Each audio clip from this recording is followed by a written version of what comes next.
पुस्तकाचे नाव राधेय, भाग 7. थंडीचे दिवस संपले. नाजूक पावलांनी वसंत अवतरला. सर्व सृष्टीचे रूप नव्या पालवीने बहरले. अंगबोचरा गारवा विरून गेला. पहाटेच्या गार वाऱ्याने प्रसन्नता लाभू लागली. आपली नित्योपासना संपवून नदी किनाऱ्यावरून परतत असता कर्ण ते बदलणारे सृष्टिरूप पाहत होता. कर्ण प्रासादात आला तेव्हा सामोऱ्या आलेल्या वृषालीने चक्रधर आल्याची बातमी सांगितली. त्याने कर्णाच्या मनाची प्रसन्नता आणखीनच वाढली. महालात येताच कर्ण चक्रधराला भेटला. त्याने विचारले, मित्रा, केव्हा आलास? तुमच्या पुढं थोडा वेळ. गोशाला? सर्व क्षेम. फक्त एक बैल या क्षणी कमी आहे. म्हणजे? तो तुमच्या समोर उभा आहे. वृषाली कर्ण हसले. कर्ण म्हणाला, बैलाबरोबर स्वतःची तुलना करणं हे शहाणपणाचं नव्हे. थोरांचं अनुकरण माणसानं करावं. कोण थोर? कर्णाने विचारले. सारेच. चक्रधर अर्धवट बोलत होता. हसू आवरण्याचा प्रयत्न करीत होता. वृषाली म्हणाली, भाऊजींच्या मनात काहीतरी खुपतंय. काही नाही. बोल मित्रा, एकदा सांगून टाक. त्या द्रुपद राजकन्येचं काय झालं माहीत आहे? द्रौपदीच्या आठवणीबरोबर कर्ण सावध झाला. उत्सुकता न दाखवता त्याने विचारले, काय झालं? आपण स्वयंवर मंडपातून बाहेर पडल्यानंतर एका विप्रानं मत्सभेद केला. द्रौपदीनं त्याला वरलं. विप्र? ती तर गंमत आहे. तुला आठवतं? स्वयंवराच्या मंडपात अग्रभागी ऋषीजनांच्या बरोबर ब्राह्मण मंडळी बसली होती. त्यात 5 ब्राह्मणांचा एक मेळ होता. ते ब्राह्मण दुसरे कोणी नसून 5 पांडव होते. काय सांगतोयस? कर्णाच्या चेहऱ्यावर आश्चर्य प्रकटले. हो, आपल्या रथशाळेचा दंडक दुर्योधन महाराजांना हस्तिनापूरला पोचवायला गेला होता. तो माघारी आला. त्यानंच ही इत्थंभूत माहिती आणली आहे. पण पांडव तर लाक्षागृहात भस्मसात झाले असं दुर्योधन सांगत होता. साऱ्यांची ती समजूत होती. पण पांडव त्यातून सुरक्षित बाहेर पडले. आपला शोध लागू नये म्हणून ब्राह्मण वेशात ते फिरत होते. पण मत्स्यभेद केला कोणी? त्या अर्जुनाखेरीज दुसरं कोण करणार? चक्रधर परत हसू लागला. किंचित संतापाने कर्ण बोलला, त्यात हसण्यासारखं काय आहे? अर्जुनासारखा वीर धनुर्धर पती लाभला हे खरोखर द्रौपदीचे भाग्य. तिचं भाग्य त्याहूनही मोठं. एका पुरुषाशी संसार करून ती सुखी होईल कशी? कर्ण संतापावरत उठला. आपली दृष्टी चक्रधरावर रोखीत त्याने बजावले. चक्रधर, द्रौपदी परिणिता आहे. परस्त्रीबद्दल असले उद्गार तुला शोभत नाहीत. मला खपत नाहीत. पण तिला खपतात ना, त्याला मी काय करणार? चक्रधर, पुरे कर. एक शब्दही बोलू नकोस. थट्टेलाही सुद्धा मर्यादा असतात. चक्रधरावर त्याचा यत्किंचितही परिणाम झाला नाही. उलट त्याचे हसू वाढले. न आवरता येणाऱ्या त्या हसण्याने त्याच्या डोळ्यात पाणी उभे राहिले होते. कर्ण आणि वृषालीवर आश्चर्य करण्याची पाळी आली होती. हसतोस का? कशासाठी? सांगतो, हसू आवरत चक्रधर म्हणाला. ऐक मित्रा, आजवर कधी कुठं घडलं नाही असं अघटित ऐक. स्वयंवर जिंकल्यानंतर पांडव ज्या कुंभाराच्या आश्रयानं राहत होते तिथं द्रौपदीसह गेले. अर्जुनानं बाहेरूनच माता कुंतीला हाक दिली. माते, आम्ही भिक्षा आणली आहे. घरकार्यात मग्न असलेल्या मातेनं भिक्षा न पाहताच ती 5 पांडवात वाटून घेण्याची आज्ञा केली. आणि कर्णाने विचारले, आणि आज्ञाधारक बालकांनी 5 जणांत भिक्षा वाटून घेतली. खोटं? अगदी खरं. पांडव प्रकट झाले असून द्रौपदीनं 5ही पांडवांबरोबर विवाह केला आहे. द्रौपदी 5 पांडवांची पत्नी. कर्णाच्या चेहऱ्यावर खिन्नता पसरली. पराक्रमाचा अपमान केवढा भयानक पाप असतं. अखेरीस याज्ञसेनी द्रौपदी 5 पांडवांची भिक्षा ठरली. भिक्षेची सारी कथा बनावट आहे असं बोललं जातं की द्रौपदीचं सौंदर्य पाहताच पांडवांचं काम उफाळून आला. तो अनर्थ टाळावा म्हणून माता कुंतीला ती आज्ञा करावी लागली. ते काहीही असो, पण ती पाचांची पत्नी बनली हे खरंच ना? पांडव हस्तिनापुरालाच आहेत. नाही, त्यांचं वास्तव्य इंद्रप्रस्थात आहे. इंद्रप्रस्थ? द्रुपदाच्या घरी पांडव प्रकट झाल्याचं कळताच धृतराष्ट्र महाराजांनी विदुरांना त्यांच्याकडं पाठविलं. विदुरासह पांडव हस्तिनापुरात आले. कौरवेश्वरांनी पांडवांना खांडवप्रस्थासह अर्धराज्य दिलं. खांडवप्रस्थामध्ये पांडवांनी जी नगरी उभारली त्या नगरीचं नाव इंद्रप्रस्थ आहे. त्या वैभवशाली नगरीमध्ये पांडव, माता कुंती, द्रौपदी राहत आहेत. कर्णाने तो वृत्तांत ऐकून दीर्घ निश्वास सोडला.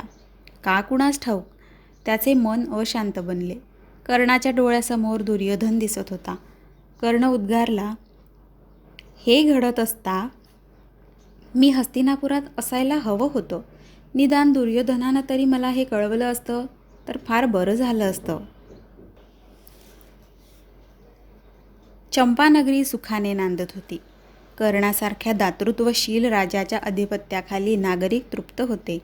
आपल्या प्रजेचे कल्याण चिंतणारा कर्ण राज्यकारभारात मग्न होता. पण उलटणाऱ्या वर्षाबरोबर त्याचे समाधान ढळत होते.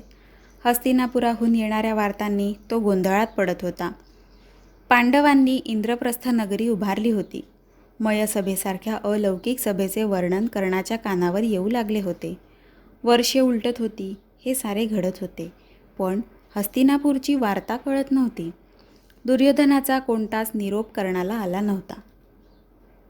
या चिंतेने ग्रस्त असतानाच एके दिवशी पांडवदळ अंगराज्यावर चालून येत असल्याचे कर्णाला समजले.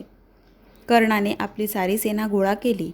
रथशाळेतून घरघराट करीत रथ बाहेर धावू लागले. चंपानगरीच्या राजरस्त्यांवरून टापांचा आवाज करीत अश्व धावू लागले. आपल्या कुटुंबियांचा निरोप घेऊन नाना शस्त्रे धारण करणारे वीर आपापल्या दळात सामील होऊ लागले. आपल्या सेनेसह कर्ण अंग देशाच्या सीमेवर उभा राहिला. जेव्हा त्याला पांडवसेनेचे दर्शन घडले तेव्हा कर्णाच्या आश्चर्याला सीमा राहिल्या नाहीत. ग्रीष्मकाळात धर्तीवर मेघांची सावली फिरावी तसे पांडवांचे चतुरंग अफाट दळ पुढे सरकत होते. ज्यांनी इंद्रप्रस्थ निर्माण करून काही वर्षे झाली नाही तेच पांडव एवढ्या सैन्यानिशी येतात यावर विश्वास बसत नव्हता. दोन्ही दळे एकमेकांना भिडली आणि तुंबळ युद्ध सुरू झाले. हत्तींचा चित्कार, चाकांचा आवाज, शंख व रणनौबतीच्या आवाजाने पृथ्वी धुंदावून गेल्याचा भास होत होता.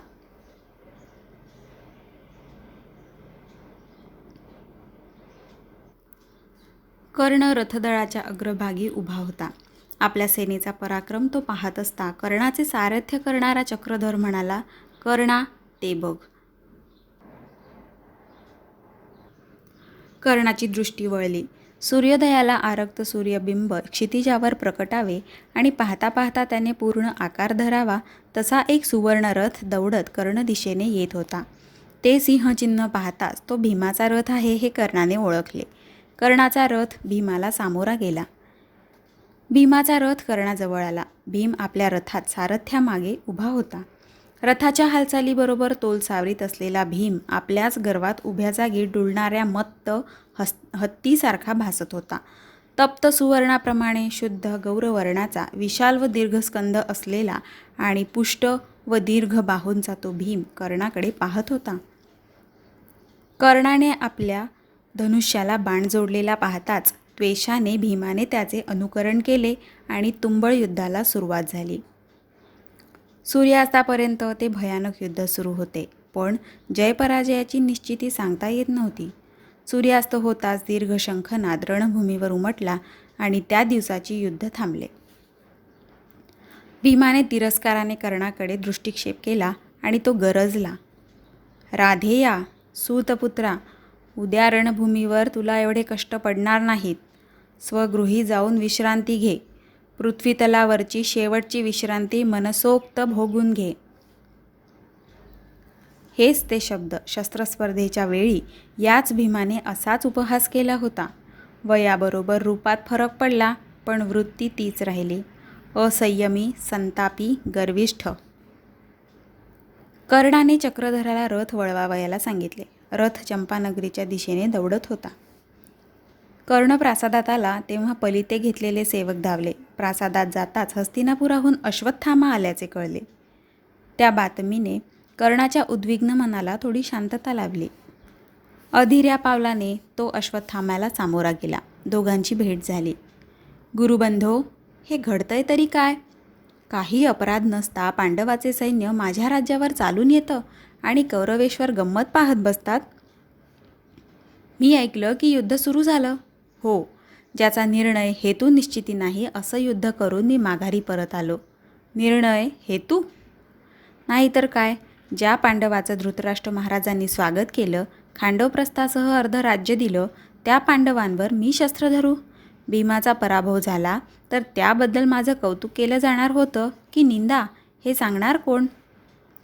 मी सांगतो अंगराज, त्या भीमाचा पराभव केला तर तुम्ही दोषी ठराल. अपेक्षेपेक्षा मला थोडा वेळ झाला, नाहीतर आजच रणांगणही चुकलं असतं. कौरवांचे मुख्यमंत्री सल्लागार विदुर आणि पितामह भीष्माचार्यांच्या आज्ञेनं मी इथं आलो आहे. काय आज्ञा आहे? कौरवांशी एकनिष्ठ असलेल्या राजांनी पांडवांना विरोध करू नये. पांडव राजसूय यज्ञ करण्याच्या इच्छेने कारभार गोळा करीत आहे. दिग्विजयासाठी हे 5 वाटांनी निघाले आहे. जेव्हा सर्वांनी पांडवांना करभार द्यावा, सख्य करावं अशी आज्ञा आहे. अन युवराज दुर्योधन?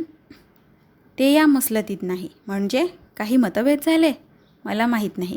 गुरुबंधो, असत्य भाषण करू नकोस. युवराज दुर्योधनाचा तू माझ्या इतकाच जवळचा मित्र. अश्वत्थामा त्या उद्गाराने चपापला. पण आपला आवाज स्थिर ठेवीत तो म्हणाला, मला माहीत नाही. सेवकाला आज्ञापालन एवढंच माहीत असतं. मी जातो. अशा अपरात्री मित्रा, जे तुझं घडलं तेच इतरांचं.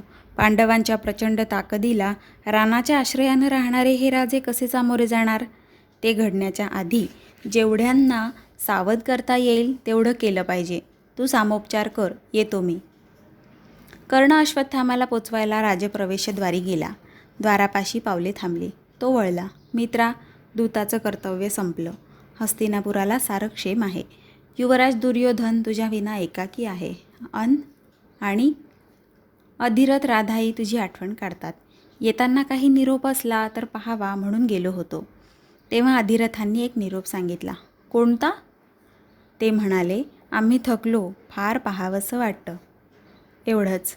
कर्णाला बोलवले नाही.